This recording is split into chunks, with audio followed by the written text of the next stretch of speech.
Inovasi tidak akan bermutasi tanpa kolaborasi, tanpa integrasi. Inovasi hanya akan menjadi ilusi jika tidak dapat dieksekusi. Titik terdalam sebuah prestasi jika ekspresi dari inovasi adalah sebuah solusi. Untuk lebih dalam tentang inovasi, bersama saya Ayu di podcast BBB, Bagaimana Banjarmasin Bekerja.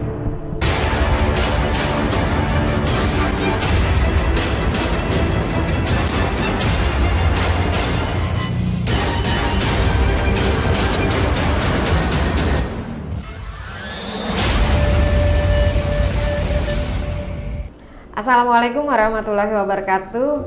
Salam jumpa sahabat inovasi. Saya Ayu dari Bappedalit-Bang Kota Banjarmasin dalam program Bagaimana Banjarmasin Bekerja. Hadir bersama kita kali ini adalah Bapak Dr. Andes M. Ihsan Al-Haq MSI, Pak. Ya. Beliau adalah Kepala Dinas Perpustakaan dan Arsip Kota Banjarmasin. Assalamualaikum Bapak. Waalaikumsalam warahmatullahi wabarakatuh. Bagaimana keadaan Pak? Baik. Alhamdulillah. Baik Pak, pada hari ini kami ingin Bapak memberikan penjelasan mengenai yang pertama untuk tugas pokok dan fungsi Bapak di Dinas Perpustakaan dan Arsip Kota Banjarmasin. Silakan Pak. Ya, saya ingin menjelaskan fungsinya perpustakaan kearsipan itu adalah melakukan koordinasi, melakukan pembinaan, melakukan pengawasan, dan juga merumuskan kebijakan di bidang perpustakaan dan kearsipan dan sesuai dengan visi misi Wali Kota Banjarmasin. Baik, terima kasih Bapak. Mungkin banyak yang belum tahu Pak, apa sih sebenarnya isu strategis secara sektoral Pak? Artinya permasalahan sektor yang saat ini dialami oleh perpustakaan dan arsip Pak. Iya, antara lain adalah pertama bagaimana kita merawat memori kolektif bangsa. Nah, melalui tersedianya dokumen-dokumen kearsipan. Nah, jadi itu pertama. Yang kedua adalah bagaimana mengembangkan literasi. Nah, bagian daripada kalimat pembukaan Undang-Undang Dasar 1945, mencerdaskan kehidupan bangsa itu. Baik Pak, kembali kepada substansi pelayanan di bidang kearsipan dan juga perpustakaan Pak. Iya. Inovasi apa Pak yang sudah dilakukan oleh arsip dan perpustakaan ini Pak? Iya. Nah, jadi inovasi yang kedepannya itu adalah ini sudah kita programkan. Nah, jadi perpustakaan sungai keliling ya. Nah, kenapa? Nah, kita kan punya banyak sungai ya. Data dari Dinas PUPR yang mungkin ada sekitar 300-an ya, sungai besar, sungai kecil, sungai sedang kayak gitu ya.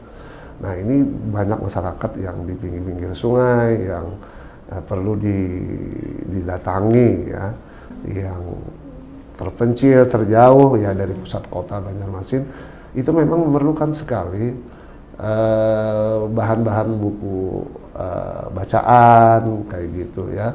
Nah, terus juga kita bagaimana melaksanakan literasi, bukan hanya membaca ya, tetapi juga bisa mendongeng atau dalam bahasa lokal itu bakesah ya. Nah, ini perlu kebutuhan itu memang ada. Nah, kebutuhan itu ada. Jadi kita melakukan cerita-cerita sosial, cerita-cerita khas Banjar. Nah, supaya jangan sampai anak-anak, terutama yang di Banjarmasin ini tidak tahu lagi cerita-cerita yang muatan lokalnya itu ya. Nah, itu yang salah satu ya yang kita perpustakaan sungai keliling itu ya, itu jadi pasak gitu. Nah, kemudian juga ini dalam tahap perumusan ide gagasan. Saya ingin mengembangkan itu di Kamboja itu ada perpustakaan sebenarnya Green Library. Nah, Green Library di beberapa negara, di beberapa negara itu sudah dikembangkan itu. Nah, kenapa alasan menjadi pertanyaan kan? Kenapa sih konsepnya jadi perpustakaan hijau? Nah, jadi perpustakaan hijau itu karena memang itu berada di ruang terbuka hijau. Nah, jadi di sana nanti kita desain sedemikian rupa. Nah, mungkin juga perlu disupport karena itu aset itu punya Dinas Lingkungan Hidup. Nah, jadi gimana kita berkolaborasi. Jadi perpustakaan itu bukan hanya orang sekedar membaca, tetapi ada transfer knowledge-nya ya. Nah, ada transfer pengetahuan. Nah, sehingga oleh para expert tentunya, nah gitu. Jadi bukan dibacakan situ, tapi memang para expert kita undang. Nah, itu harapan saya.